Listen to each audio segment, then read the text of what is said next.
नमः विष्णुपादाय कृष्णपृष्ठाय भूतले श्रीमते भक्तिवेदान्त स्वामिनि इति नामिने।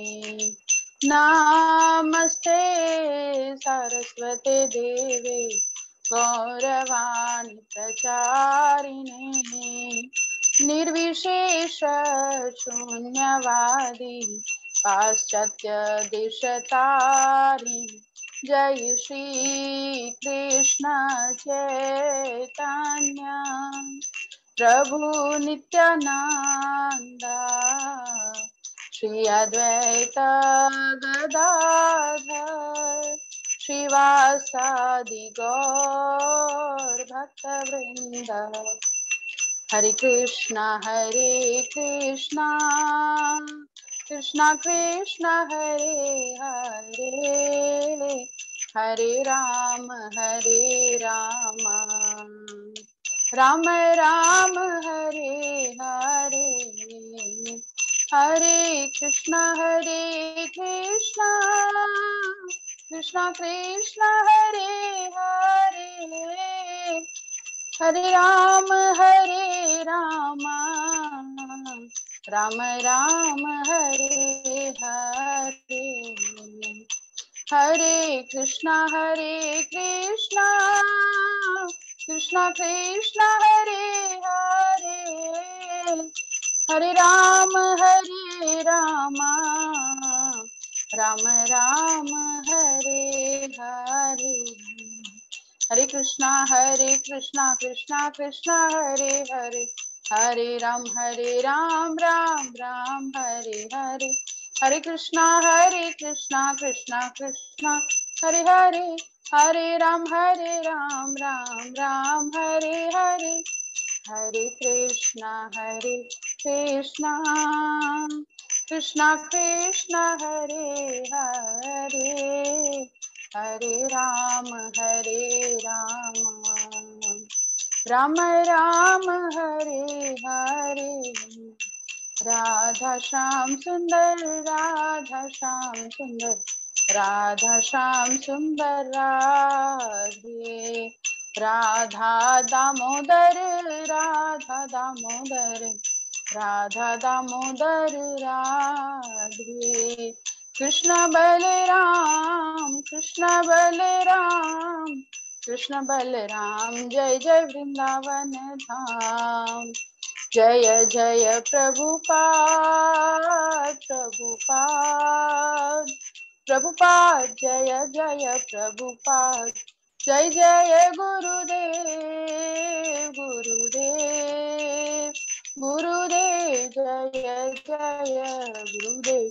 निताई गौर प्रेमानंदे हरि हरि बोल। युग धर्म हरि नाम संकीर्तन की जय। जगत गुरु श्रील प्रभुपाद की जय। मंगलाचरण करेंगे। ओम अज्ञानतिमिरान्धस्य ज्ञानाञ्जनशलाकया चक्षुरुन्मिलितं येन तस्मै श्रीगुरवे नमः। श्रीचैतन्यमनोभीष्टं स्थापितं येन भूतले स्वयं रूपः कदा मह्यं ददाति स्वपदान्तिकं। वन्देऽहं श्रीगुरो श्रीयुतपदकमलं श्रीगुरून् वैष्णवांश्च श्रीरूपं साग्रजातं सहगण रघुनाथान्वितं तं सजीवं साद्वैतं सावधूतं परिजनसहितं कृष्ण चैतन्य देवं श्री राधा कृष्ण पादान् सहगण ललिता श्री विशाखान्वितांश्च नमः ओं विष्णुपादाय कृष्ण प्रेष्ठाय भूतले श्रीमते भक्ति वेदांत स्वामिनिति नामिने। नमस्ते सरस्वते देवे गौरवाणी प्रचारिणे निर्विशेष शून्यवादी पाश्चात्य देश तारिणे वंशाकल्पतरुभ्यश्च कृपा सिन्धुभ्य एव च पतितानां पावनेभ्यो वैष्णवेभ्यो नमो नमः। नमो महावदान्याय कृष्ण प्रेम प्रदायते कृष्णाय कृष्ण चैतन्य नामने गौरत्युषे नमः। हे कृष्ण करुणा सिंधु दीनबंधो जगतपते गोपेश गोपिका कांत राधा कांत नमोस्तुते। तप्त कांचन गौरांगी श्री राधे वृंदावनेश्वरी वृषभानुसुते देवी प्रणमामि हरिप्रिये नीलाचल निवासाय नित्याय परमात्मने बलभद्र सुभद्राभ्यां जगन्नाथाय ते नमः। जय श्री कृष्ण चैतन्य प्रभु नित्यानंद, श्री अद्वैत गदाधर शिवासादि गौर भक्त वृंद। हरे कृष्णा कृष्णा कृष्णा हरे हरे, हरे राम राम राम हरे हरे। इति श्री मंगलाचरण की जय। भगवद गीता महात्म्य पढ़ेंगे। इति श्री परमात्मने नमः। श्री भगवद गीता महात्म्य।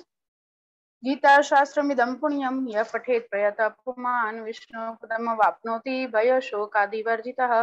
गीताध्ययनशीलस्य प्राणायामपरस्य च नैव सन्ति हि पापानि पूर्वजन्मकृतानि च। मलिनिर्मोचनं पुंसां जलस्नानं दिने दिने सकृति ताम्बसी स्नानं संसारमलनाशनं।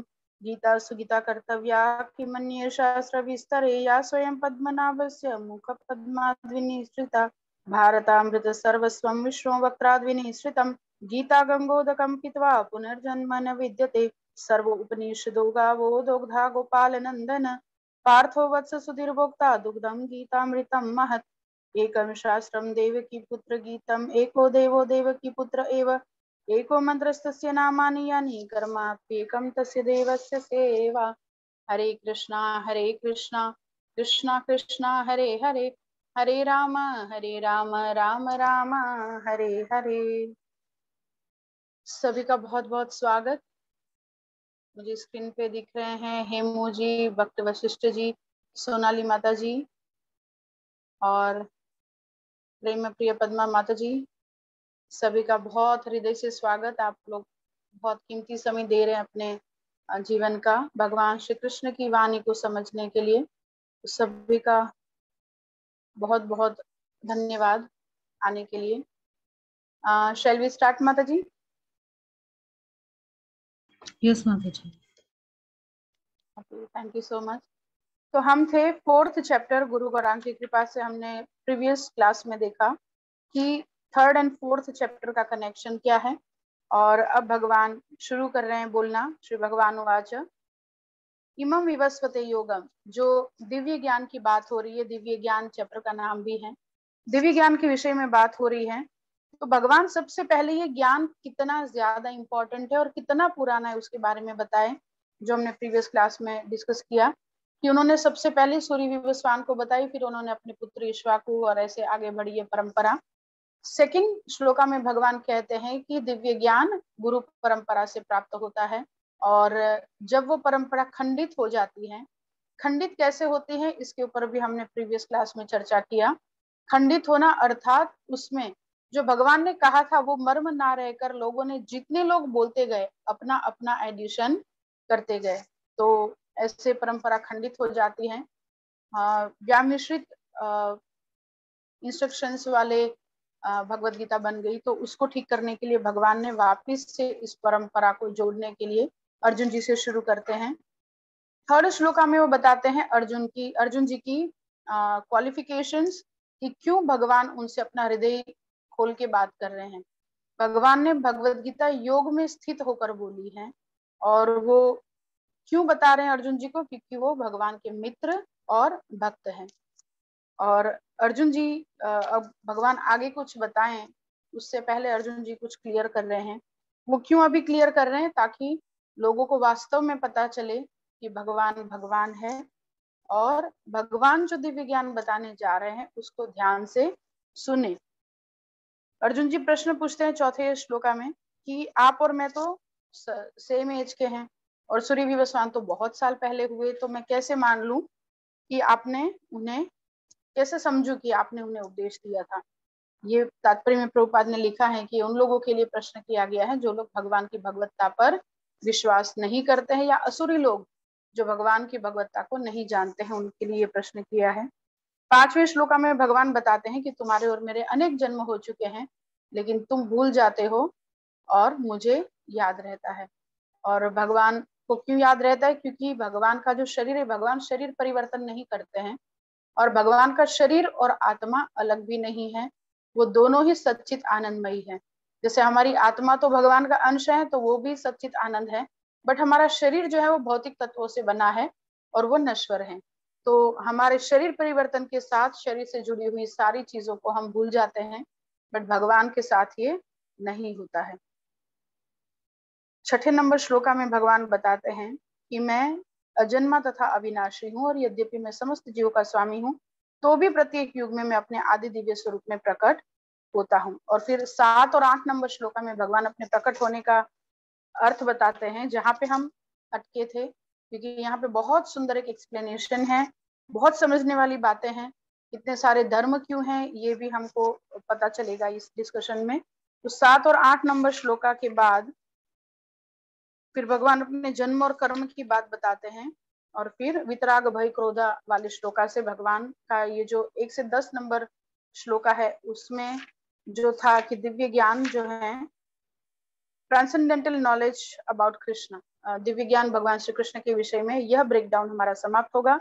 दूसरा ब्रेकडाउन केवल 5 श्लोकों का है, Krishna is the goal of all paths and creator of varnashrama dharma, इसके ऊपर बात होगी। तो आइए हम समझते हैं 7वें नंबर श्लोका, जो हमारा प्रीवियस ब्रेकडाउन का अधूरा एक्सप्लेनेशन है, वहां से आगे बढ़ते हैं। 7वां नंबर श्लोका का मैं अनुवाद पढ़ रही हूँ।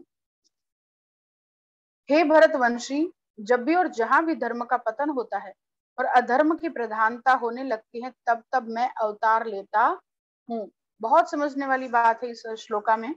तात्पर्य में श्रील प्रभुपाद लिखते हैं 4th नंबर लाइन में, यद्यपि भगवान का कार्यक्रम अनुसार अर्थात ब्रह्मा के एक दिन में 7वें मनु के 28वें चतुर्युग के द्वापर के अंत में प्रकट होते हैं, किंतु वे इस नियम का पालन करने के लिए बाध्य नहीं है, क्योंकि वे स्वेच्छा से कर्म करने के लिए स्वतंत्र हैं। अब देखिए भगवान, हम ये समझ चुके हैं प्रीवियस कुछ क्लासेस पहले कि भगवान श्री कृष्ण के विष्णु अवतार भी होते हैं जो क्षीरोदक्षाई विष्णु से आते हैं। श्रीमद् भागवतम में भी इसका उल्लेख है, 1st कैंटो में ही। तो भगवान के जितने भी अवतार होते हैं वो क्षीरोदक्षाई विष्णु से आते हैं। आप समझते होंगे कारणोदक्षाई विष्णु, गर्भोदक्षाई विष्णु और क्षीरोदक्षाई विष्णु भगवान के पुरुष अवतार हैं। और भगवान श्री गोलोक धामवासी कृष्ण जो हैं वो ब्रह्मा जी के एक दिन में एक ही बार आते हैं, और वो कौन सा दिन है, 28वें चतुर्युग के द्वापर के अंत में प्रकट होते हैं।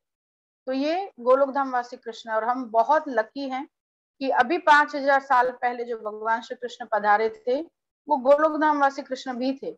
तो इसलिए अगर हम देखते हैं कि हमने ये चर्चा भी किया था कि माता यशोदा को भी गोलोक धामवासी कृष्ण प्रकट हुए थे उनके वहां, और माता जो वो थे नंद बाबा के वहां तो गोलोक धामवासी कृष्ण थे, और बाकी वसुदेव और देवकी माता के वहां विष्णु कृष्ण जो क्षीरोदक्षाई अवतार लेते हैं ब्रह्मा जी के एक दिन में जो 1000 चतुर्युग होते तो 1000 बार वो आते हैं, वो विष्णु कृष्ण।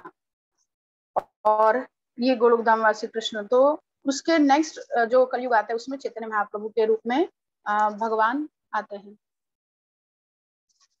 आगे बढ़ते हैं इसी तात्पर्य में। आज अमित प्रभु नहीं है, प्रेम प्रिय पद्मा माता जी? नहीं माता जी, आज वो अपने घर पे बात कर रहे हैं माता जी। अच्छा अच्छा, कोई बात नहीं, उनको ये सीरीज जरूर समझाना, उनको अच्छा लगेगा। तात्पर्य में लिखा है 7 नंबर श्लोका के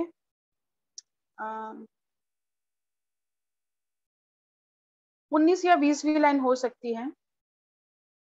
वैदिक नियम जीव को पूर्ण शरणागति की ओर अग्रसर कराने वाले होते हैं, और जब भी असुरों द्वारा इन नियमों का व्यवधान आता है तभी भगवान प्रकट होते हैं।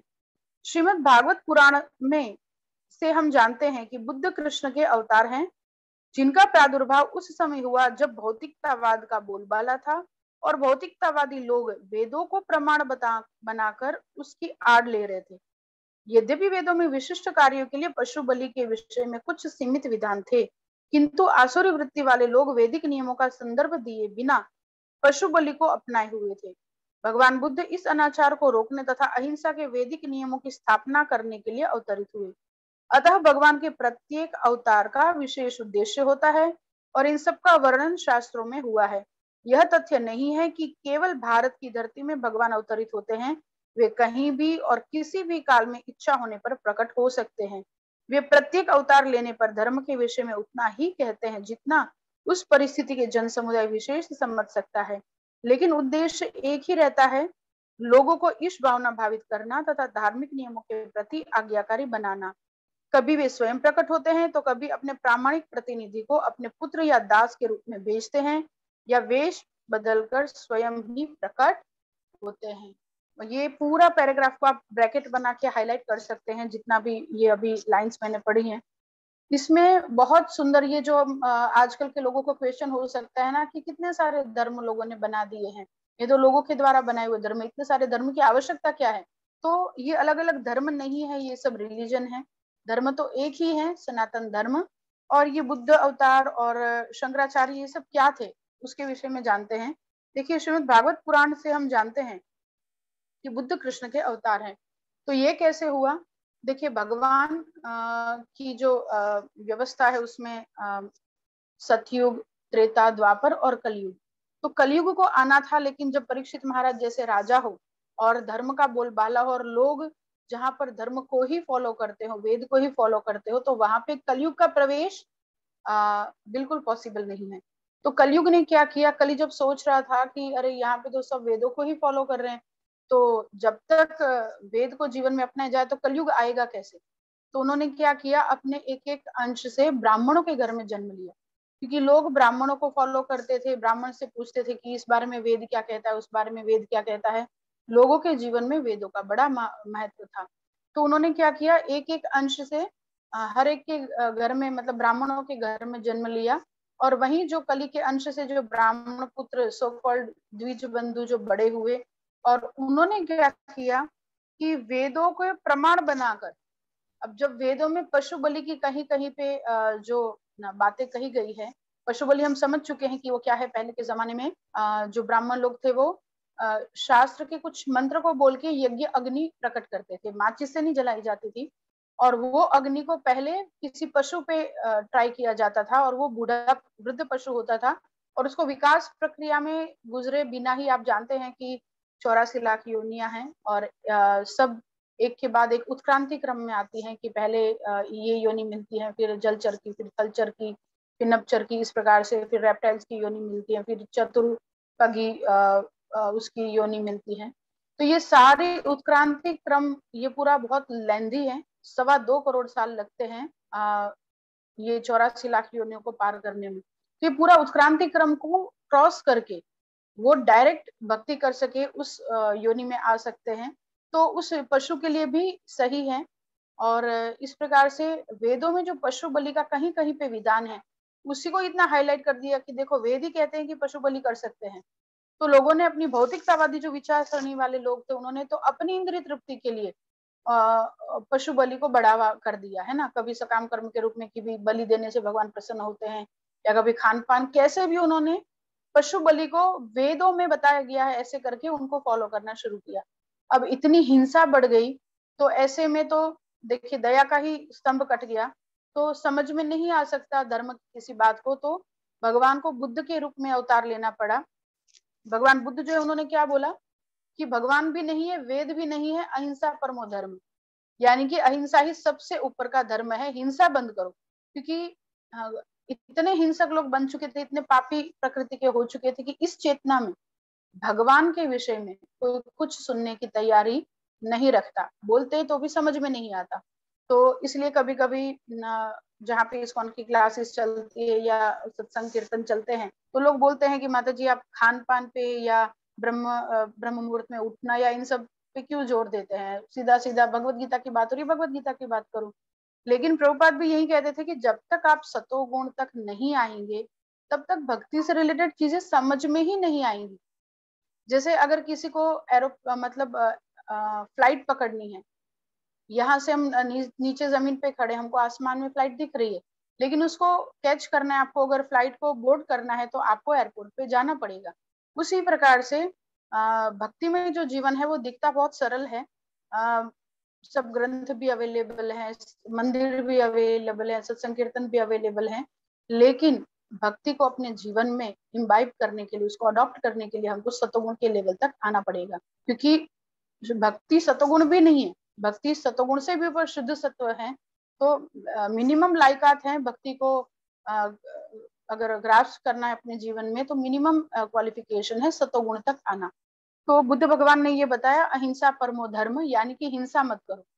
फिर जब बुद्ध भगवान की बात मानकर हिंसा जब खत्म हुई, स्टॉप हुई, थोड़ी कम हुई, तो भगवान श्री कृष्ण शंकराचार्य जी के रूप में आते हैं और वो क्या बताते हैं। अब देखिए, पहले तो बताया भगवान भी नहीं है, शास्त्र भी नहीं है। अब जब ये बताएंगे कि भगवान भी है, शास्त्र भी है, तो लोगों को इतना जल्दी से चीजों को डाइजेस्ट नहीं कर पाते वो लोग। तो शंकराचार्य जी ने क्या बोला कि भगवान है, नहीं सॉरी, भगवान का कोई रूप नहीं है, बट वेद को मानो, वेद है।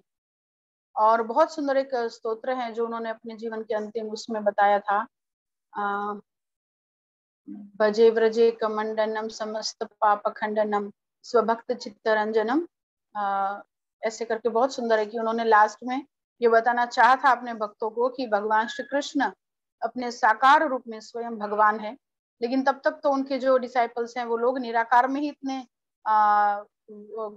वो हो चुके थे, मग्न हो चुके थे कि अब उनको साकार में कोई रस नहीं था।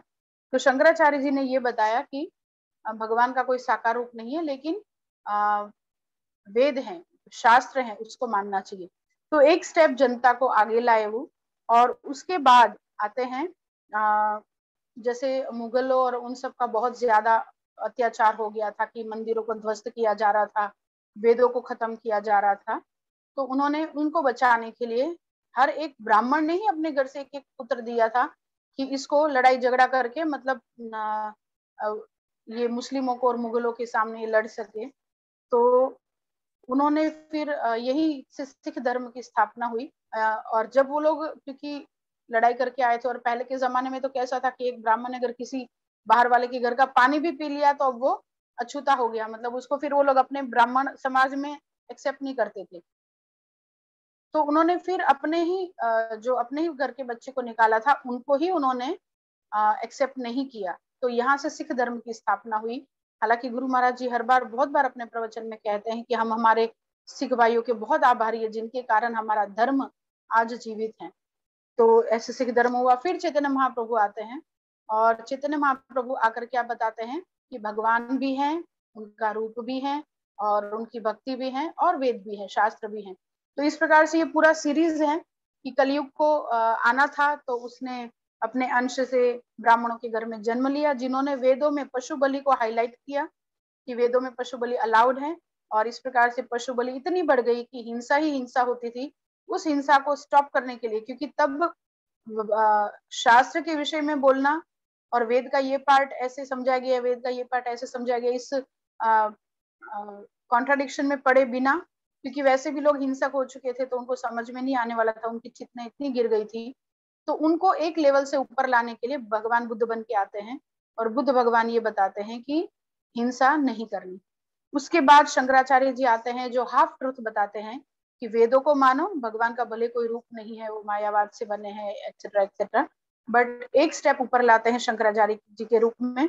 और उसके आगे सिखों ने हमारे धर्म की रक्षा की, और आगे चैतन्य महाप्रभु आकर बताते हैं कि भगवान भी हैं, उनकी भक्ति भी है, और वेद भी है। तो कंप्लीट धर्म को स्थापना किया चैतन्य महाप्रभु ने।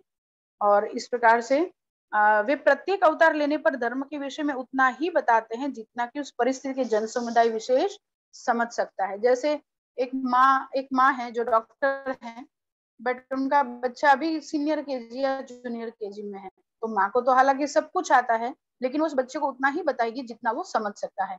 उसी प्रकार से देखिए यहाँ पे ये भी लिखा गया है कि लेकिन उद्देश्य एक ही रहता है, लोगों को ईश भावना भावित करना तथा धार्मिक नियमों के प्रति आज्ञाकारी बनाना।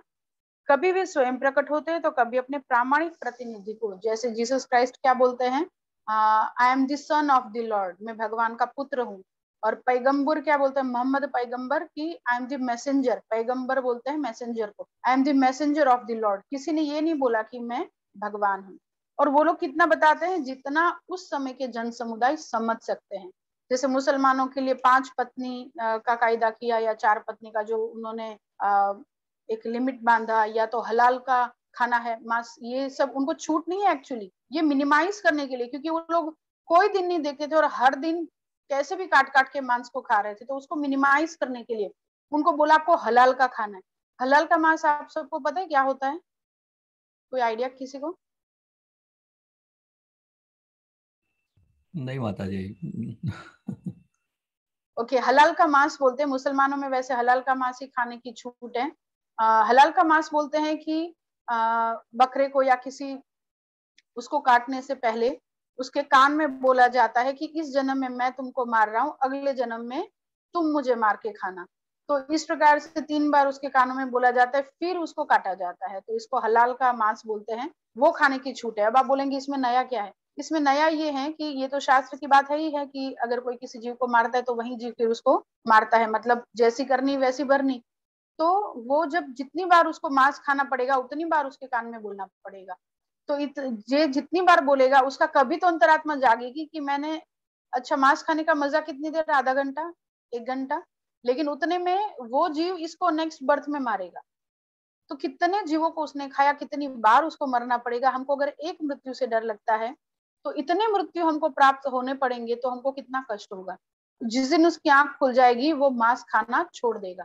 और बहुत सारे दिन उनको मांस खाने की मनाही होती है। और पत्नियां भी, हमको लगता है उनको इतनी सारी पत्नियों की छूट है, लेकिन वो छूट नहीं है एक्चुअली। जैसे गुरु महाराज जी कहते हैं, वो किसी को नहीं छोड़ते थे।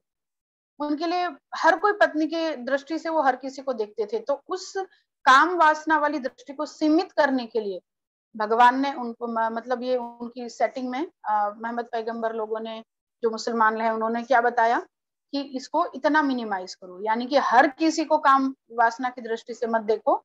अब जो, जैसे कोई व्यक्ति रोज की 50 सिगरेट पीता है तो उसके लिए बंद करना बहुत मुश्किल है, लेकिन उसको मिनिमाइज किया जा सकता है कि आप दिन की 10 सिगरेट पियो। इसका मतलब ये नहीं कि 10 पीनी ही पीनी है। अगर कोई नहीं भी पीता है तो 10 पीनी है, ऐसा नहीं है इसका अर्थ।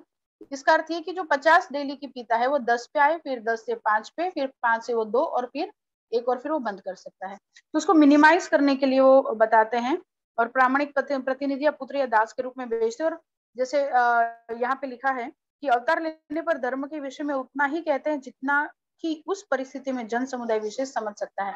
जैसे जीसस क्राइस्ट ने क्या बोला, I have lots of to tell you but thou should not understand. मेरे पास बहुत कुछ है आपको कहने के लिए, लेकिन आपको समझ में नहीं आएगा।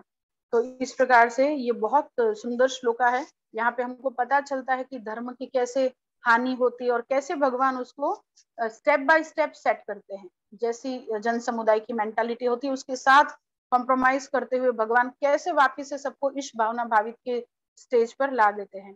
Next, why does he come, what does he do, वो क्यों आते हैं और वो क्या करते हैं। 8 नंबर श्लोका, भक्तों का उद्धार करने, दुष्टों का विनाश करने तथा धर्म की फिर से स्थापना करने के लिए मैं हर युग में प्रकट होता हूँ। हरे कृष्ण। तो वो क्यों आते हैं वो बताते हैं, मैं भक्तों का उद्धार करने के लिए और दुष्टों का विनाश करने के लिए और धर्म की फिर से स्थापना करने के लिए मैं हर युग में प्रकट होता हूँ। तो वो जिम्मेदारी अपनी लेते हैं। और दूसरा, हमको यहाँ पे ये प्रश्न हो सकता है कि जब भक्तों का उद्धार करते या उनकी रक्षा करते हैं, तो यदि साधु की रक्षा करनी है तो फिर भक्त लोग भी मरते क्यों हैं? अब जैसे बांग्लादेश में जो हुआ वो क्या हुआ है ना, कहाँ है भगवान, लोगों को प्रश्न हो सकता है। लेकिन भगवान का भी काम करने का तरीका अपना बहुत ही डिफरेंट है। वो भगवान जो है साधु की साधुता की रक्षा करते हैं। शरीर तो वैसे भी छूटना है, लेकिन उनकी चेतना, उनकी कॉन्शियसनेस की भगवान रक्षा करते हैं। जैसे हिज ऑलिनेस जय पताका स्वामी महाराज की एक बात मैंने सुनी थी किसी सीनियर के मुख से, कि उन्होंने ये बोला था जब उनको पैरालिसिस का अटैक आया था, तो जब उनको वापस से कॉन्शियस वो हुए थे, उनकी चेतना जागृत हुई थी, तो उन्होंने क्या बोला था कि शरीर में डिफेक्ट आई है but my consciousness is still the same. मेरी चेतना अभी भी सेम है क्योंकि मुझे याद है कि भगवान श्री कृष्ण है और मुझे उनकी भक्ति करनी है। तो इस प्रकार से साधु की साधुता की रक्षा होती है, जान माल और शरीर की रक्षा की बात यहाँ पे नहीं है, क्योंकि वो तो कालक्रम के साथ नष्ट होना ही है। और दूसरा, पाप का विनाश भक्त करते हैं लेकिन पापी का विनाश भगवान करते हैं। जैसे प्रभुपाद ने बोला, do not hate the sinner, hate the sin. पापी को नफरत मत करो, पाप को नफरत करो। अगर उस व्यक्ति जो पाप कर रहा है उसमें से पाप को निकाल दिया जाए तो वो पापी रहेगा ही नहीं। तो इस प्रकार से पाप का विनाश भक्त करते हैं लेकिन पापियों का विनाश भगवान करते हैं। तो 8 नंबर श्लोका में सेकंड या थर्ड पैराग्राफ जो है उसमें अवतार की बातें हुई, आप अंडरलाइन कर सकते हैं। अवतार कई तरह के होते हैं, यथा पुरुष अवतार, गुण अवतार, लीला अवतार, शक्तावेश अवतार, मनवंतर अवतार तथा युग अवतार। पुरुष अवतार कौन से हुए, जो हमने देखे, कारणोदकशाही विष्णु, गर्भोदकशाही विष्णु और क्षीरोदकशाही विष्णु, ये पुरुष अवतार हुए। गुण अवतार हुए, ब्रह्मा विष्णु महेश, जो गुणों के उसको साथ में लेकर आते हैं। लीला अवतार, जो भगवान लीलाएं करने के लिए प्रकट होते हैं। शक्त्यावेश अवतार, जैसे कृष्ण द्वैपायन वेद व्यास जी शक्त्यावेश अवतार हैं इस प्रकार से। और मनवंतर, हर मनवंतर में जब भगवान प्रकट होते तो भगवान के मनवंतर अवतार हैं। और अलग अलग युगों में, जैसे सत्युग में हंस अवतार, त्रेता में भगवान श्री राम, द्वापर में भगवान श्री कृष्ण और कलयुग में भगवान श्री चैतन्य महाप्रभु, यही युग अवतार। और देखिए इसी पैराग्राफ की लास्ट लाइन आप अंडरलाइन कर सकते हैं, अतः कृष्ण अवतार का मूल उद्देश्य अपने निष्काम भक्तों को प्रसन्न करना है। तो ये तो उस दिन भी हमारा बात हुआ था लास्ट क्लास में कि धर्म की स्थापना करना। अब देखिए जो भगवान श्वास से वेदों को उत्पन्न कर सकते हैं, और तो उनको वेदों की स्थापना के लिए भी आने की जरूरत नहीं है। तो और जो रावण को अगर मारना है तो उसके हृदय में से परमात्मा के रूप में निकल जाए, रावण का मृत्यु वैसे ही हो जाएगा। तो ये सारी जो बातें हैं कि अभक्तों का विनाश करने के लिए, धर्म की स्थापना करने के लिए, तो गौण उद्देश्य है। मेन उद्देश्य क्या है, यहाँ पे प्रभुपाद लिखते हैं अपने निष्काम भक्तों को प्रसन्न करना है, उनकी प्रसन्नता के लिए वो आते हैं। और इसके बाद वाला पैराग्राफ की लास्ट 4 लाइंस, भगवान चैतन्य को गुप्त रूप में किंतु प्रकट रूप में नहीं, उपनिषदों, महाभारत तथा भागवत जैसे शास्त्रों के गुह्य अंशों में वर्णित किया गया है। भगवान कृष्ण के भक्तगण भगवान चैतन्य के संकीर्तन आंदोलन द्वारा अत्यधिक आकर्षित रहते हैं। भगवान का यह अवतार दुष्टों का विनाश नहीं करता, अपितु अपनी अहेतु की कृपा से उनका उद्धार करता है। 9 नंबर श्लोका, अब तक भगवान ने अपने जन्म की दिव्यता बताई, अब भगवान अपने कर्म की दिव्यता बताते हैं। हे अर्जुन, जो मेरे आविर्भाव तथा कर्मों की दिव्य प्रकृति को जानता है वह इस शरीर को छोड़ने पर इस भौतिक संसार में पुनः जन्म नहीं लेता, अपितु तो मेरे सनातन धाम को प्राप्त होता है। अब जैसे कई लोग बोलते हैं ना, भगवान श्री कृष्ण को भी तो मरना पड़ा, मतलब कि वो भगवान के जन्म और कर्म को जानते ही नहीं है, तो उनका कैसे उद्धार होगा। तो इस प्रकार से यहाँ पे भगवान बताते हैं कि जो मेरे जन्म और कर्म जो दोनों ही दिव्य हैं, जो व्यक्ति उसको जानता है उसको फिर इस संसार में नहीं आना पड़ता। इसी तात्पर्य का लास्ट पैराग्राफ है, उसकी लास्ट 5 लाइंस। ऐसे शुष्क दार्शनिक, यहाँ पे एक एनालॉजी भी है, 2 लाइन ऊपर जाते हैं, इसका कोई विकल्प नहीं है का अर्थ यही है कि जो श्री कृष्ण को श्री भगवान के रूप में नहीं मानता वह अवश्य ही तमोगुणी है और मधुपात्र को केवल बाहर से चाट कर या भगवत गीता की विद्वता पूर्ण संसारी विवेचना करके मोक्ष प्राप्त नहीं कर सकता। ऐसे शुष्क दार्शनिक भौतिक जगत में महत्वपूर्ण भूमिका निभाने वाले हो सकते हैं, किंतु वे मुक्ति के अधिकारी नहीं होते। देखिए भगवान को भगवान स्वीकार किए बिना अगर भगवत गीता की भी व्याख्या की जाए या कोई भी स्पिरिचुअलिटी का कार्य किया जाए, तो मधुपात्र को केवल बाहर से चाटना, हनी की बोतल है उसको बाहर चाटने से कोई उसका स्वाद नहीं आएगा, उसी प्रकार से इस व्यक्ति को कोई मोक्ष प्राप्त नहीं होगा।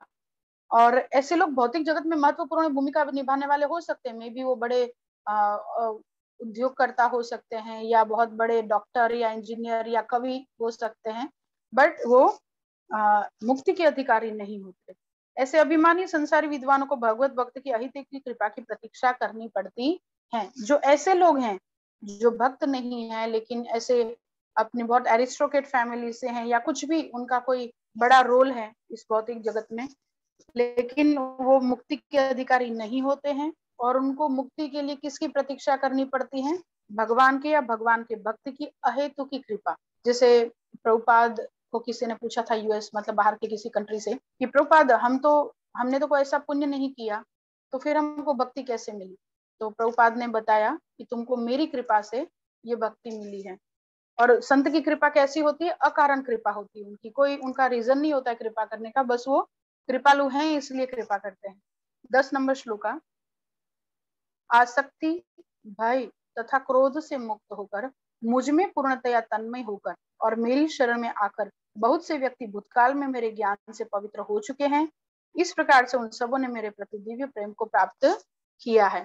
अब कोई भी चीज हमको नई ट्राई करनी होती है तो अगर उसका कोई हमको पहले से कोई रिव्यू मिले, हम लोग अमेजोन से भी कुछ परचेज करते हैं तो रिव्यूज चेक करते हैं, तो इस प्रकार से अगर बेस्ट रिव्यूज होते हैं तो हमारे लिए वो पालन करना आसान होता है। तो उस प्रकार से यहाँ पे भगवान इस दिव्य ज्ञान का इफेक्ट बता रहे हैं कि इस दिव्य ज्ञान के द्वारा भूतकाल में भी मेरे ज्ञान से पवित्र हो चुके और कैसे कैसे लोग जो आसक्ति भय तथा क्रोध से युक्त थे, यानी कि इन सब चीजों से घिरे हुए थे, वो मुक्त हो गए और पूर्णतया मुझ में तन्मय होकर मुक्ति को प्राप्त किए हैं। तात्पर्य में प्रभुपाद जी इसको एक्सप्लेन कर रहे हैं। जैसा कि पहले कहा जा चुका है, मैं पढ़ रही हूँ अध्याय 4 का 10 नंबर श्लोका। अगर आप में से किसी को भी कुछ कंफ्यूजन हो कि कौन सा श्लोका पढ़ रहे हैं या कहाँ से पढ़ रहे हैं, या अगर लगे कि मैं फास्ट जा रही हूँ, तो आप में से कोई भी मुझे बीच में रोक सकते हैं। तात्पर्य जैसा कि पहले कहा जा चुका है, विषयों में आसक्त व्यक्ति के लिए परम सत्य के स्वरूप को समझ पाना अत्यंत कठिन है। सामान्यतया जो लोग देहात्म बुद्धि में आसक्त होते हैं वे भौतिकतावाद में इतने लीन रहते हैं कि उनके लिए यह समझ पाना असंभव सा है कि परमात्मा व्यक्ति भी हो सकता है। जो देहात्म बुद्धि में लीन है वो व्यक्ति अपने से ही ऊपर नहीं आता है। तो वो व्यक्ति क्या करता है कि उनके लिए ये सुनना, ये सोचना, ये मानना कि भगवान भी एक व्यक्ति हो सकते हैं, क्योंकि व्यक्तित्व की धारणा उनके लिए बहुत डरावनी है। क्योंकि इस शरीर में देखिए रिलेशनशिप प्रॉब्लम्स, इकोनॉमिकल प्रॉब्लम्स, शरीर से प्रॉब्लम, कितनी सारी तकलीफें हैं। तो इस तकलीफों के साथ जीना उनके लिए बहुत ज्यादा भय रूप है। इसमें आगे भी लिखा है कि नित्य तथा सच्चिदानंद ऐसे भौतिकतावादी व्यक्ति इसकी कल्पना तक नहीं कर पाते कि ऐसा भी दिव्य शरीर है जो नित्य तथा सच्चिदानंदमय है। भौतिकतावादी धारणा के अनुसार शरीर नाशवान, अज्ञानमय तथा अत्यंत दुखमय है। और वो इतने आसक्तिवान होते हैं कि करंट चीजों से उनको इतनी ज्यादा आसक्ति होती है कि वो ये सोच ही नहीं पाते हैं, उसके ऊपर कोई चीज ही वो लोग नहीं सोच पाते हैं। और दूसरा, उनको नेक्स्ट मृत्यु से या अपनों से बिछड़ने का जो भय रहता है वो भी बहुत ज्यादा है। तो आगे बताते हैं 2 लाइन छोड़ के, अतः जब लोगों को भगवान के साकार रूप के विषय में बताया जाता है तो उनके मन में शरीर की यही धारणा बनी रहती है। ऐसे भौतिकतावादी पुरुषों के लिए विराट भौतिक जगत का स्वरूप ही परम तत्व है। फलस्वरूप वे परमेश्वर को निराकार मानते हैं और भौतिकता में इतने तल्लीन रहते हैं कि भौतिक पदार्थ से मुक्ति के बाद भी अपना स्वरूप बनाए रखने के विचार से डरते हैं। क्योंकि आसक्ति इतनी है तो कदम कदम पर उनको फेलियर का सामना करना पड़ता है। बहुत ज्यादा अटैचमेंट है और कई चीजें उनसे छूटी हैं, कई लोग की मृत्यु हुई है, लोग उनसे छूटे हैं। तो इस मृत्यु के बाद के भी जीवन को अगर उनको बताया जाता है तो इस संभावना से ही वो लोग डर जाते हैं। और आगे ये बात हुई आसक्ति और भय की। और क्रोध किस बात का, 8-10 लाइन छोड़ के लिखे हुए हैं, अनेक वादों तथा दार्शनिक चिंतन की विविध विसंगतियों से परेशान होकर वे उब उठते हैं या क्रुद्ध हो जाते हैं और मूर्खतावश यह निष्कर्ष निकालते हैं कि परम कारण जैसा कुछ भी नहीं है, अतः प्रत्येक वस्तु अंततोगत्वा शून्य है। तो उनको जब ये इतने वाद और इतने दार्शनिक चिंतन जितनी भी, जैसे बताया जाता है ना, बहुनाम जन्म नामन्ते ज्ञानवान प्रपद्यन्ते वासुदेवम सर्वमिति स महात्मा सुदुर्लभ, अर्थात अनेक जन्मों के बाद व्यक्ति इस निष्कर्ष तक पहुंचता है कि भगवान श्री कृष्ण ही सब कुछ है। उससे पहले तक इतने सारे मत, इतने सारे दार्शनिक और वर्तमान जीवन की विसंगतताएं और प्रॉब्लम्स, उसके बीच में व्यक्ति इतना ज्यादा उब जाता है, इतना कंफ्यूज्ड हो जाता है कि वो अपने आप ही क्या निष्कर्ष निकाल लेता है, मूर्खतावश में यह निष्कर्ष निकालते कि परम कारण जैसा कुछ भी नहीं है, अंत तो गत्वा प्रत्येक वस्तु शून्य। इसलिए वो क्या सोचते हैं, ये एक ही जीवन है, इसको लिव एट फुलनेस, है ना, इसको बहुत अच्छे से जी लो, क्योंकि मृत्यु के बाद तो सब कुछ खत्म ही होना है। तो इस प्रकार से वो लोग ज्यादा पाप कर बैठते हैं, क्योंकि एक ही जीवन को मानते हैं, जीवन के बाद की शून्यता को वो समझते हैं। और इस प्रकार से वो लोग जो करंट लाइफ है उसको भी पूर्णतया पापमयी बना देते हैं। तो इस प्रकार से ऐसे लोग भी इससे मुक्त होकर मुझ में पूर्णतया तन्मय होकर और मेरी भक्ति को प्राप्त करके मेरी शरण में आके वो लोग मुक्त हो चुके हैं। इसकी जो विधि है वो भक्ति रसामृत सिंधु में बताई गई है, जो तात्पर्य में प्रभुपाद लिखते हैं 10 नंबर श्लोका के। बहुत सुंदर है। अगर ये एक श्लोका भी हम लोगों को समझ में आ जाए ना, तो हमारा आध्यात्मिक जीवन की शुरुआत आज से भी हो सकती है। प्रारंभ में आत्म, यहाँ पे जो भक्ति रसामृत सिंधु का श्लोका दिया, आदो श्रद्धा तथा साधु संग, अथवा भजन क्रिया, वो वाला श्लोक है, उसका मैं ट्रांसलेशन पढ़ रही हूँ। प्रारंभ में आत्म साक्षात्कार की सामान्य इच्छा होनी चाहिए। आत्म साक्षात्कार यानी कि स्पिरिचुअल होने का हमको शुरुआत में तो केवल एक इच्छा होती है। देखिए आज हमको कुछ शॉपिंग करना जाता है तो मॉल की ओर जाते हैं। हम जैसे घर से कार लेके निकलते हैं तो कोई तो दिशा हम पकड़ते हैं ना। तो प्रारंभ में क्या होता है, इच्छा कि हमको टेम्पल जाना है तो हम उस साइड लेके जाते हैं गाड़ी को। अगर हमको शॉपिंग जाना है तो हम मॉल पे लेके जाते हैं। तो प्रारंभ में क्या वस्तु कार्य करती है, इच्छा। जब इच्छा होती है तो हम टेम्पल जाते हैं, साधु संग करते हैं। तो इससे मनुष्य ऐसे व्यक्तियों की संगति करने का प्रयास करता है जो आध्यात्मिक दृष्टि से उठे हुए हैं। तो सबसे पहले आदो श्रद्धा ततः साधु संग, यानी कि सबसे पहले श्रद्धा फिर साधु संग, और व्यक्तियों की संगति करने का प्रयास करता है जो आध्यात्मिक दृष्टि से उठे हुए हैं। अगली अवस्था में गुरु से दीक्षित होकर नव दीक्षित भक्त उनके आदेश अनुसार भक्ति योग प्रारंभ करता है। जैसे इस्कॉन में तो दीक्षा की विधि इतनी ज्यादा लेंदी है कि दीक्षा होने पर ही लोग कॉन्ग्रेचुलेशन करने लगते हैं ना।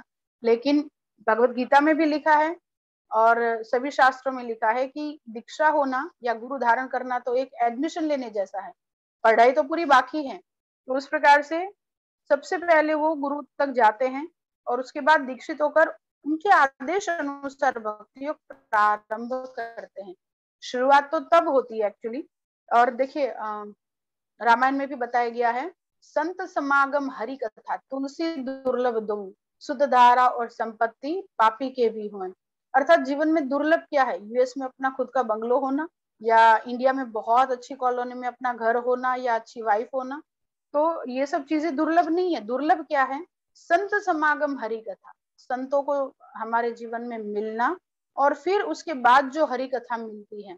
तो इस प्रकार से संत समागम फिर हरि कथा जो मिलती है वो जीवन में परिवर्तन लाती है, नहीं तो हर एक कथा भी जीवन में परिवर्तन नहीं लाती है। तो सबसे पहले संत का मिलना और उसके बाद जो सत्संग मिलता है उससे जीवन में परिवर्तन आता है।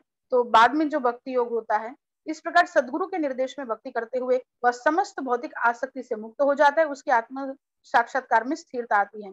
जैसे साधु संग अथवा भजन क्रिया, साधु संग के बाद जो भजन क्रिया होती है तथा अनर्थ निवृत्ति, तब जो हमारे अंदर से अनर्थ निवृत्ति होती है, धीरे धीरे करके हमारे अंदर के सारे अनर्थ निकलने लगते हैं, तब आत्म साक्षात्कार में स्थिरता आती है। और वह श्री भगवान कृष्ण के विषय में श्रवण करने के लिए रुचि विकसित करता है। अब जाके रुचि विकसित होती है क्योंकि अनर्थ चले गए। नहीं तो देखिए कथाओं के पंडाल कितने बड़े बड़े होते हैं, है ना, और कितना अंदर पंखे लगे हुए होते हैं, बैठने की अच्छी व्यवस्था होती है। लेकिन कुछ लोग बाहर धूप में खड़े रहेंगे, इधर उधर टाइम पास करेंगे, लेकिन वो कथा मंडप में आके बैठ भी नहीं सकते हैं। क्यों नहीं बैठ सकते हैं? क्योंकि उनकी रुचि नहीं है। रुचि क्यों नहीं है? क्योंकि उनके अंदर बहुत सारे अनर्थ हैं। जैसे अगर मेरे पास 5 रुपए हैं तो मैं 5 स्टार होटल में जाके लंच या ब्रेकफास्ट करने का सोच भी नहीं सकती। 5-10 रुपए में तो लारी का वड़ा पाव ही आएगा। उससे ज्यादा थोड़े से पैसे तो कोई और रेस्टोरेंट में जा सकती हूँ, लेकिन 5 स्टार होटल के जितने जब तक पैसे नहीं होंगे मैं उसमें नहीं जा पाऊंगी। उस प्रकार से कथा में बैठने के लिए, सत्संग में बैठने के लिए, देखिए ना, वही लोग जो 3 घंटा टीवी के सामने बैठ सकते हैं या सिनेमा हॉल में मूवी के लिए बैठ सकते हैं, वही लोग सत्संग में अगर 1.5 घंटे का आपने टाइम दिया या 1 घंटे का टाइम दिया तो 1 घंटे में उनके पैर ऊपर नीचे होने लगते हैं कि नहीं बैठा जाता, घुटनों में दर्द है, ये है वो है, और नहीं सुना जाता है ना। 1 घंटे में वो लोग घड़ी देखने लग जाते हैं। तो इस प्रकार से ये क्यों होता है? क्योंकि हमारे अंदर अनर्थ है। जो धेनुकासुर बाहर नहीं है, धेनुकासुर हमारे अंदर ही है, जो कृष्ण की ग्लोरी को सुनना नहीं चाहता है। तो रुचि जब विकसित होती है, क्योंकि अनर्थ निवृत्ति हो रही है, तो बाद में रुचि विकसित होती है। इस रुचि से आगे चलकर कृष्ण भावनामृत में आसक्ति उत्पन्न होती है, जो भाव में अथवा भगवत प्रेम के प्रथम सोपान में परिपक्व होती है। रुचि यानी कि जब सुनना अच्छा लगेगा, फिर आसक्ति यानी वो सुने बिना रह ही नहीं सकते हैं, इस प्रकार की आसक्ति उत्पन्न होगी और फिर भगवत प्रेम का विकास होगा। आज अपना रुक्मणी माता है, जिन्होंने भगवान को कभी देखा ही नहीं था, सिर्फ उनके विषय में नारद मुनि से सुना था और सुनते सुनते उनको प्रेम हो गया। आज हम सबको भगवान से प्रेम इसलिए नहीं है क्योंकि हम भगवान के विषय में सुनते नहीं है। तो इसलिए भगवत प्रेम का प्रथम सोपान परिपक्व होती है। ईश्वर के प्रति प्रेम ही जीवन की सार्थकता है। तो इस प्रकार से जीवन का उद्देश्य जो कृष्ण प्रेम को प्राप्त करना है वो पूर्ण होता है। शुरुआत कहाँ से होती है? आदो श्रद्धा। सबसे पहले एक श्रद्धा से कार्य होता है शुरू, और इसीलिए भगवान श्री कृष्ण 12वें चैप्टर में बताते हैं, माम अभ्यास योगेन ततो माम इच्छा तुम धनंजय, यानी कि तुम मुझे प्राप्त करने की चाह तो उत्पन्न करो। हम पहला स्टेप ही मार खा जाते हैं, यानी कि हम क्या बोलते हैं, अरे ये लोग हैं जो कर लेते हैं, मुझसे तो इतना नहीं होगा, हम शुरू में ही पानी में बैठ जाते हैं। तो निशान चुक माफ नहीं, माफ नीचू निशान, ऐसे करके गुजराती में कहावत है कि निशान, जो निशान है उसी कैटेगरी का, क्राइटेरिया का निशान रखते हो, और चुक जाओ तो कोई बात नहीं, लेकिन निशान को ही नीचा कर दो, अपने टारगेट को ही नीचे ले आओ, तो वो फिर उससे काम नहीं बनेगा। तो इस प्रकार से हमको टारगेट को ऊपर रखना है, जो है शुद्ध कृष्ण प्रेम को प्राप्त करना, और वो हम कर सकते हैं। समय हुआ है 9:17, यहाँ पे 13 मिनट हम लेते हैं आप लोगों के डिस्कशन को। और क्योंकि आज 7वां श्लोका का बहुत अच्छा यहाँ पे एक्सप्लेनेशन था कि कैसे ये सब धर्म आए, कैसे बुद्ध भगवान आए, कैसे शंकराचार्य जी आए, तो ये थोड़ा सा अच्छे से हो गया, ये अच्छा है। अब नेक्स्ट क्लास में भगवान ने चाहा और हम मिले तो नेक्स्ट 5 श्लोकों का break down, Krishna as goal of all paths and creator of varnashrama dharma, इसके ऊपर चर्चा होगी। अभी आप में से किसी का कोई प्रश्न है, कुछ है तो हम ले सकते हैं, फिर 13 मिनट में हम लोग लॉग आउट करेंगे आज का क्लास। जगत गुरु श्रील प्रभुपाद की जय, सदगुरुदेव महाराज की जय। जी, हर बार आप लोगों को कम समय मिलता है, तो आज ज्यादा समय छोड़ा है। किसी का कोई प्रश्न?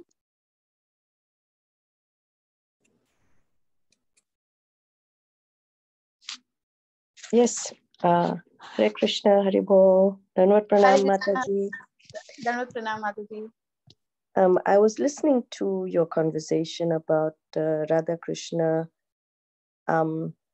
bringing them out of the mandir. What I had done a long time ago was I had Radha Krishna, well, I still have Radha Krishna, but they wanted them for Tulsi Veva, the first one in Houston. So I'm like, okay, but then I did not like the idea. I never have seen my mandir without Radha Krishna. So I did not like the idea. And then they said, because we are Krishna's parents, we're going to take Radha Krishna to our house. I'm like, oh no. Anyway, I was so scared the whole time while we were doing all the vidhi that they made us Radha's parents and someone else Krishna's parents. And I was like, I hope they don't drop them. That's all my mind was on that whole time. So then I'm like, I cannot have Radha Krishna out of my mandir. I just don't, it's like an empty space. So then the next year they wanted, and I'm like, I'm sorry, but I can't. Did I do the right thing? I can't give them to you.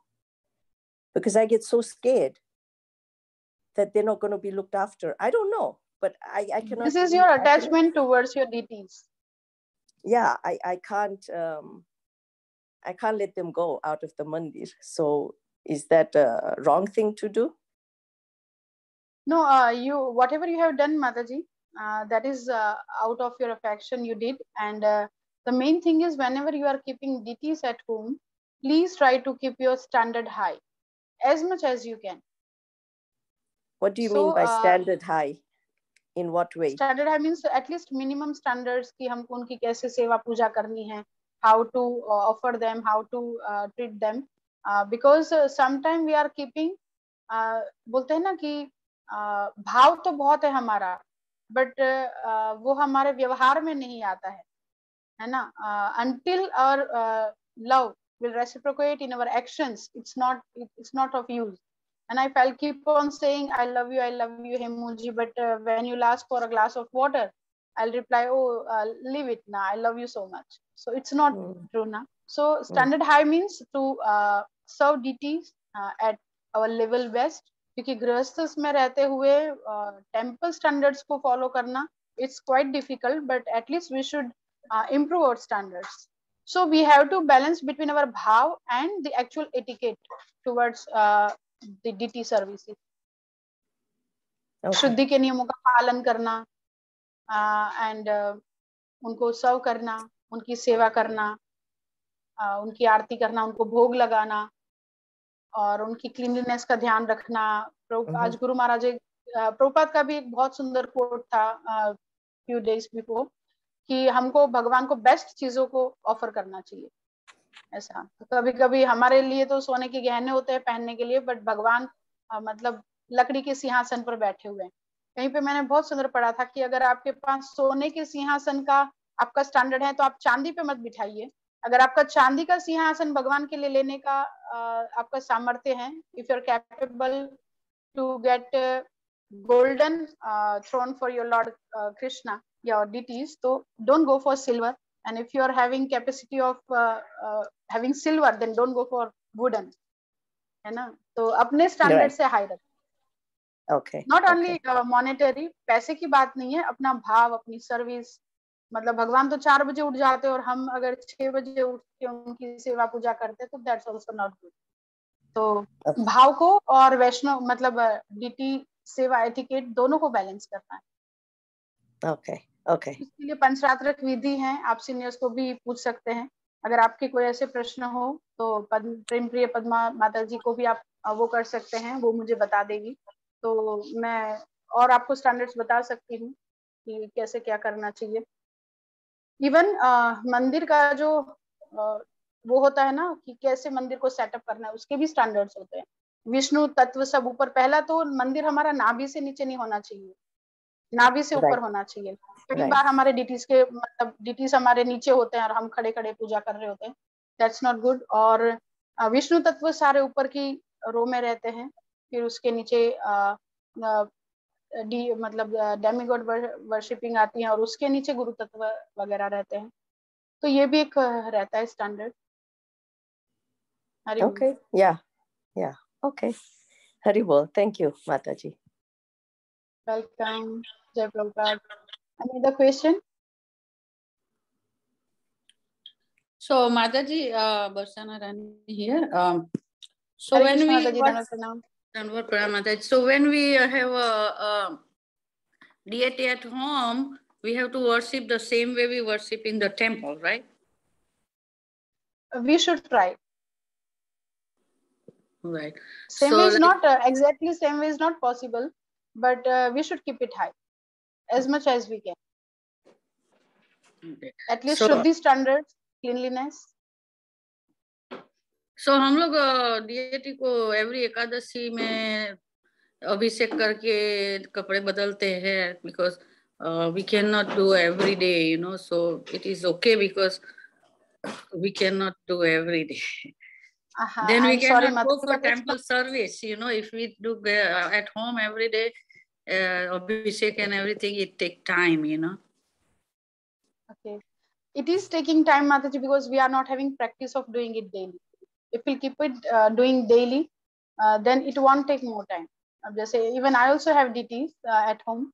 They are very small, so it takes too much time. But daily करते हैं तो इतना time नहीं लगता। And थोड़ा सा जल्दी उठ जाएं इस प्रकार से, तो टेम्पल के और घर के स्टैंडर्ड्स में फर्क हो सकता है, बट इतना ज्यादा नहीं कि हम डेली उनका श्रृंगार नहीं कर सके। आप पानी से अभिषेक कर सकते हैं, you can make them bath with simple water and at least please change their clothes daily. It's not good to change their clothes every Ekadashi, because ये थोड़ा सा टाइम मैनेजमेंट सीख लेंगे ना। अब जैसे घर में जहाँ पे भगवान के क्लोथ्स रहते हैं, उस कबर्ड को हम अच्छे से मैनेज करें, कुछ चीजों को हम अगर मैनेजमेंट के अंदर में लाते हैं ना तो हो जाता है। आपका जो पैराफेलेनिया है उसको अच्छे से आपके आसपास रहे, वो अच्छे से वेल मैनेज्ड हो, तो ये पॉसिबल। और इवन डीटी स्टैंडर्ड्स की तो इतने मतलब छोटी छोटी बातें, जैसे you can't serve your deities if you have long nails. बड़े हुए नाखून के साथ भी भगवान की सेवा नहीं करनी चाहिए। हाँ, ये तो ये भी एक अपराध है। वो क्लीनलीनेस में आता है। यस, लाइक पहले जब मैं टेंपल में, और ये अपराध भी है, डीटीज अपराध। अब आज देखिए बहुत लोगों के घर पे, इवन मैं इस्कॉन में देखती हूँ, बहुत सारे डीटीज रखते हैं, शौक से रखते हैं, but they are keeping just as them dolls. कि एकादशी को श्रृंगार करते, बहुत बढ़िया श्रृंगार करते हैं, बट फिर डेली वही श्रृंगार रहता है और बहुत सारे डीटीज हैं। तो ये जो स्टैंडर्ड है माता जी, this is not good, because we are not here to show anyone else, we are here to show our भाव टू लॉर्ड कृष्णा। तो कम से कम, जैसे मेरे को हिज ग्रेस चंद्रगोविंद प्रभु जी ने गाइड किया था, जब मुझे ये बहुत शौक था शुरू में कि मेरे पास बहुत सारी डीटीज हो, तो हिज ग्रेस चंद्र गोविंद प्रभु जी ने मुझे एक्सप्लेन किया कि बहुत सारे डिटीज से क्या होगा, तुम्हारा टाइम एक्स्ट्रा जाएगा, फिर वो तुमको प्रेम नहीं लगेगा। अभी तुम प्रेम से श्रृंगार कर रही हो, बाद में तुमको क्या लगेगा कि ये मेरे ऊपर एक बर्डन है, इतना तो करना है, उतना तो करना है, तो भाव तो कहीं भी कहीं चला जाता है ना। It will get divided into all the deities. आपका जो भाव है, पहली बात तो भाव है नहीं हमारा, और वो डिवाइड हो जाता है, तो फिर बचता कुछ नहीं है। बचता कुछ नहीं तो है। बल्कि हम भगवान की ओर आगे बढ़ने की बजाय हमारे लिए ये सब बर्डन बन जाता है। हाँ। तो फर्स्ट ऑफ ऑल कम से कम डिटीज रखे। विष्णु तत्व, चंद्रगोविंद प्रभु जी ने बताया, एक विष्णु तत्व होते हैं ना, बस उसी से अपना प्रेम संबंध बांधने की कोशिश करो, उन्हीं की सेवा करो, अच्छे स्टैंडर्ड से करो। आज जैसे कार्तिक की चल रहा है, तो लोग का टारगेट क्या रहता है, मैं जब बढ़ाऊं, मैं ये बढ़ाऊं, वो बढ़ाऊं। अरे बढ़ाने के पीछे नहीं, आप क्वालिटी को मेंटेन कर सकते हैं। आज के 16 जपा मेरे अच्छे हो पा रहे हैं कि मैं 32 के पीछे भाग रही हूँ। फिर वो चैंटिंग थोड़ा होता है, वो तो काउंटिंग हो जाता है।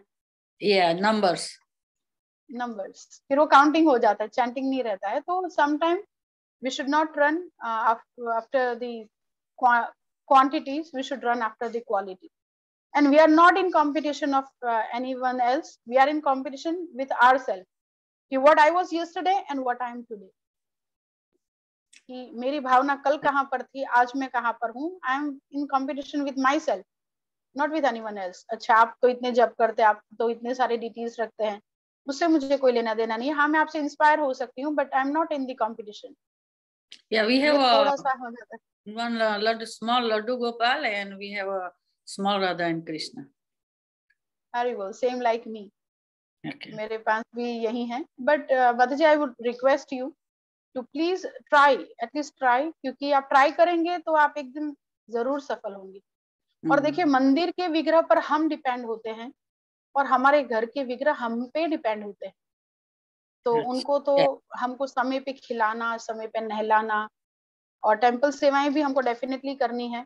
तो उसमें भी हमको एक बैलेंस ऐसा करना है कि जिनके पास डिटीज नहीं है वो जल्दी जा सकते हैं, हम बाद वाली सेवाएं ले, ताकि टेम्पल की सेवाएं भी हम कर सके, तो घर के डिटीज भी अवॉइडेड फील भी करें। Thank you. Thank you. Hare Krishna. Hare Krishna. और ये बुद्ध भगवान वाला सबको सीरीज समझ में आया? प्रेम प्रिय पद्मा माता जी। हरे कृष्णा माता जी, धन्यवाद, प्रणाम। हरे कृष्णा। यस माता जी। कि कैसे बुद्ध भगवान क्यों आते हैं, फिर शंकराचार्य जी आते हैं, फिर सिख धर्म कैसे हुआ। और जैसे गुरु महाराज हमेशा कहते हैं, we are always thankful to our Sikh brothers and sisters, जिन्होंने हमारे धर्म को बचाने में हमारा सहायता किया। और फिर आते हैं चैतन्य महाप्रभु। ऐसा भी वर्णन है कि गुरु नानक देव जी चैतन्य महाप्रभु से मिले थे, और हरि नाम पे चर्चा हुई थी। और सुखमनी साहिब जी, अगर आप में से कोई पढ़ता है, तो that is like Bhagavad Gita का ही एक अनदर रूप है, ऐसा है। तो कोई कंफ्यूजन नहीं है। लोगों को लगता है इतने सारे धर्म क्यों हैं, इतने सारे ये सब क्यों, कोई कंफ्यूजन नहीं है। धर्म एक ही है। और कितना अच्छे से भगवान, बस हर समय में हर कॉन्शियसनेस को कैसे भगवान की ओर आगे बढ़ाना है, भगवान केवल इतना ही देखते हैं। ओके, तो we are on dot time. यहाँ पे मेरे 9:30 मतलब एग्जैक्ट 1 आवर हो रहा है। तो थैंक यू सो मच, सभी का बहुत बहुत बहुत धन्यवाद।